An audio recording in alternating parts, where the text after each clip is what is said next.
네, 토트넘이 노팅엄 포레스트 원정 경기에서 아주 힘든 경기 끝에 승리를 거뒀습니다. 일단 뭐 10명이 뛰는 시합이라는 게 참 쉽지가 않습니다. 아무리 앞서 있다 하더라도. 그런데 추가 실점 없이 한 골도 내주질 않으면서 마무리를 했다는 점에서 의미가 좀 있었던 것 같고요. 자, 올 시즌 토트넘 퇴장자가 너무 많습니다. 다이렉트 퇴장만 오늘로 벌써 두 번째예요. 로메로에 이어서 이번에 비수마까지. 자, 그리고 전공 누적 퇴장도 두 차례나 있었죠. 우독이, 비수마. 네, 비수마는 벌써 올 시즌에 지금 12월 시즌 절반밖에 안 됐는데 벌써 퇴장이 두 번입니다. 참고로 한 시즌에 두 번이나 퇴장을 당한 것은 토트넘 역대 7번째 있는 일이라고 하는데요. 지난 9시즌 동안은 없었습니다. 2014-15 시즌 카일 로튼 이후에 처음이라고 하니까 이게 좀 걱정스러워요. 특히 이제 비수마가 퇴장을 당한 장면이 자기가 약간 실수해가지고 당황해서 너무 무리하다가 전혀 위험 지역이 아닌 곳에서 팀이 또 이기고 있었는데 불필요한 파울을 해가지고 이제 누가 봐도 퇴장이에요. 퇴장 맞고요. 이렇게 됐기 때문에 상당히 큰 민폐를 끼쳤고 게다가 비수마는 본인 두 번째 이번 시즌 두 번째 퇴장이기 때문에 다이렉트 퇴장이 보통 3경기 출전 정지잖아요. 비수마는 최소 4경기 출전 정지입니다. 참 물론 지금 아프리카 네이션스컵 가기 때문에 손흥민 선수가 빠지는 시기하고 거의 비슷하게 어차피 팀에서 전력 외로 이제 분류가 되겠지만 문제는 12월에 남아있는 3경기죠. 이거는 다 뛰어야 되는데 안 그래도 부상자가 많은 팀에 정말 엎친 데 덮친 격 비수마 입장에서는 정말 해서는 안 될 파울을 했다. 이건 좀 아쉬움이 많은 부분이 되겠습니다. 자, 그리고 이날 굉장히 개인적으로 인상적이었던 것은 토트넘이 무실점을 했잖아요. 무려 7경기 만에 무실점입니다. 이 팀이 정말 골은 매 경기 정말 잘 넣어요. 잘 넣는데 실점이 너무 많고 특히 비카리오처럼 작년에 요리스가 아니라 비카리오처럼 실수 거의 없이 매 경기 정말 슈퍼 세이브를 해주는 골키퍼가 있음에도 불구하고 실점이 많다는 건 확실히 수비 쪽에 좀 문제가 크다는 건데 이날 무실점을 하고 나서 이렇게 비카리오 골키퍼가 수비수들만 모아가지고 로얄이 막판에 그 손흥민 대신에 들어갔죠. 수비수자 늘리는 그 목적으로 이렇게 수비수들만 모아서 어깨 동무하고 자축하는 모습을 좀 보였는데 굉장히 좀 보기도 좋고 참 그 무실점이라는 것에 또 수비수들은 팀 승패와 그 무관하게 또 목표를 갖고 뛰잖아요. 그 목표를 달성하고 모처럼 또 이렇게 서로 자축하는 모습이 굉장히 보기 좋았습니다. 자, 손흥민 선수 경기 끝나고 인터뷰에서 이런 얘기를 했더라고요.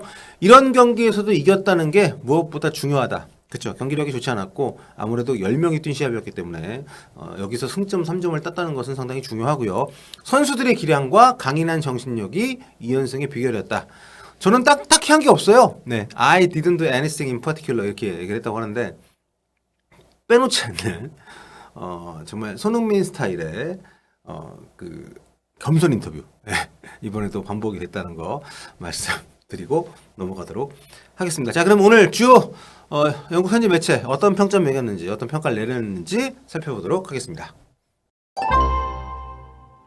자, 오늘 스카이 스포츠, 이브닝 스탠다드, 또 풋볼 런던, 구영미 이렇게 4개 매체 골라왔는데요. 손흥민 선수는 4개 매체 모두 이구동성입니다. 다 6점씩 줬어요. 뭐 사실 이날 공격 기회도 많지 않았고 또 결정적인 상황에서 어쨌든 골을 넣지는 못했기 때문에 호평을 받지는 못했습니다. 가장 높은 점수를 받은 것은 이날 1골 1도움 기록했던 수은갑 공식 MOM에도 선정이 됐던 콜루셉스키입니다. 8점, 8점, 9점, 9점. 네, 평점 8.5점으로 상당히 높은 점수 받았고요. 그 다음은 BD33, 벤 데이비스. 벤 데이비스가 최근에 계속 수비가 상당히 좋습니다. 그리고 그 다음에 비카리오, 히샬리송, 로메로 이런 순이고요.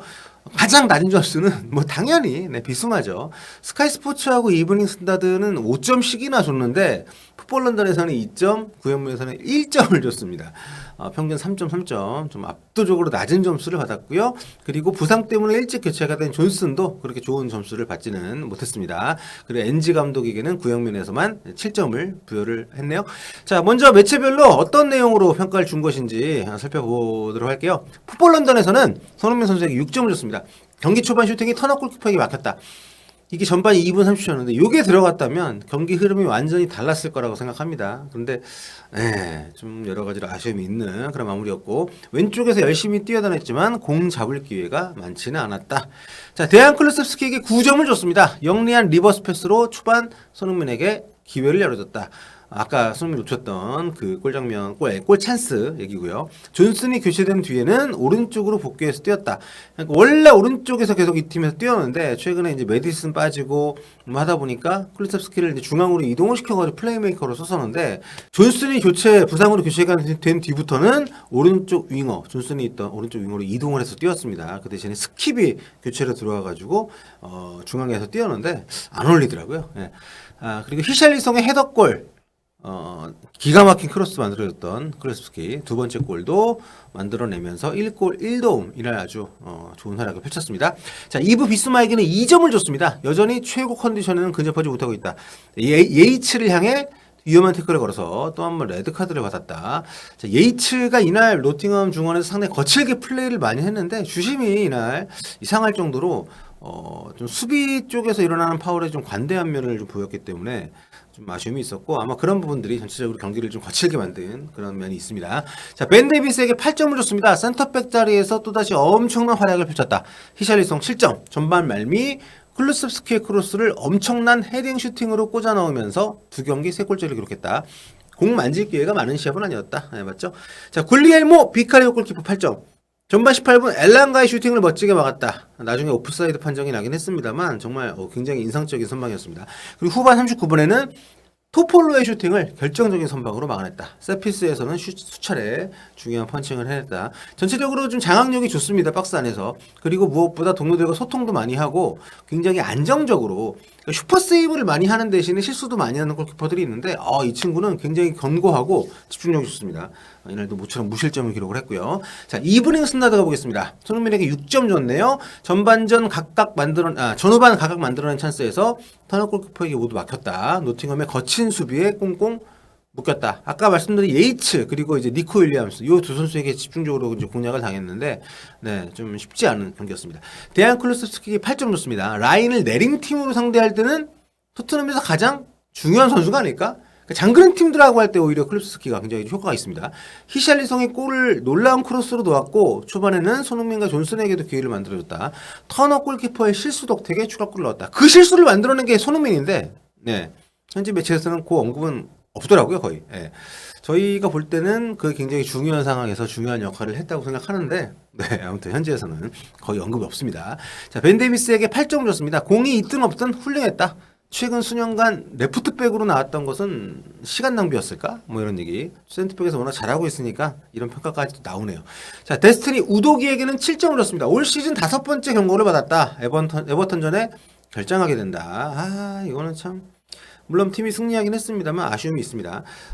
좀 이번 경기뿐만 다음 경기 계속 지금 그 1월이 오기 전에 최대한 성적을 많이 따야 되기 때문에 요 5번째 경고는 사실 이게 저는 아무리 봐도 그 상황이 경고성 파울은 전혀 아니었다고 생각을 하는데 이날 주심의 판정 기준이 저는 좀 납득이 잘 안 가더라고요. 자, 파페사르에게 7점을 줬습니다. 히샬리송 골장면 빌드업에 관여했지만 전반전 패스는 대체로 루즈했다.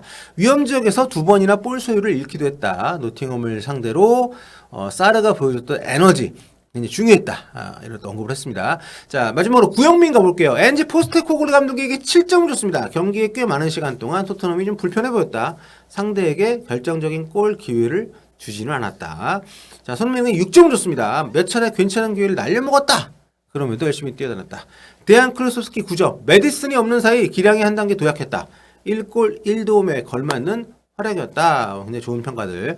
자, 히샬리송 8점. 브라질 9번 공격수가 최전방에서 뛰면서 올라운더의 모습 보여줬다. 이날 많은 얘기입니다. 수비도 많이 해줬고 비수마 퇴장으로 호이비에로가 교체되면서 희생했다. 네, 뭐 어쩔 수 없는 나갈 때 표정이 안 좋더라고요. 그렇죠? 자, 올리버 스키백에는 5점을 줬습니다. 10번 자리에 전혀 어울리지 않다는 게 확실해졌다. 딱히 10번을 맡긴 것 같지 않다는 생각이 들 정도로 사실 중원에서 좀 역할이 좀 미미했습니다. 교체로 들어와서 마지막으로 이브 비스마에게 1점 받을만하죠. 네. 공처리가 엉망이었고 규율도 부족했다. 또 한 번의 미친 퇴장으로 동료들을 엄청난 부담 속으로 몰아넣었다. 요거는 욕을 먹어야죠. 네.